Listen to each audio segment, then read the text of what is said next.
Today, an oligarchy is taking shape in America of extreme wealth, power, and influence that literally threatens our entire democracy, our basic rights and freedoms.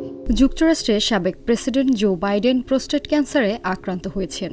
তার দপ্তর থেকে জানানো হয়েছে ক্যান্সারটি দ্রুত ছড়িয়ে পড়েছে এবং এরই মধ্যে হাড় পর্যন্ত পৌঁছে গেছে। ৮২ বছর বয়সী বাইডেনের প্রস্রাবজনিত সমস্যার কারণে চিকিৎসকের শরণাপন্ন হলে ১৬ মে শুক্রবার তার ক্যান্সার শনাক্ত হয়।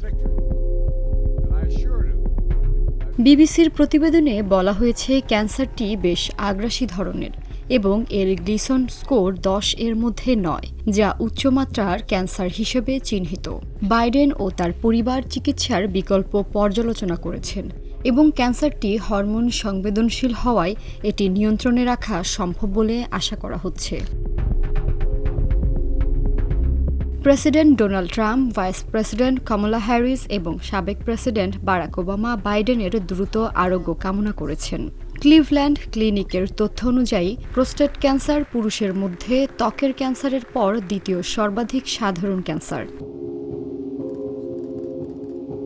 আমেরিকার ক্যান্সার সোসাইটির প্রোস্টেট ক্যান্সার বিশেষজ্ঞ ডক্টর উইলিয়াম ডাহুট জানিয়েছেন, বাইডেনের ক্যান্সারটি আক্রমণাত্মক প্রকৃতির। সাধারণত ক্যান্সার হাড় পর্যন্ত ছড়িয়ে পড়লে তা নিরাময়যোগ্য হিসেবে বিবেচিত হয় না, তবে প্রাথমিক চিকিৎসায় রোগীরা ভালো সাড়া দেন এবং অনেক বছর বেঁচে থাকেন।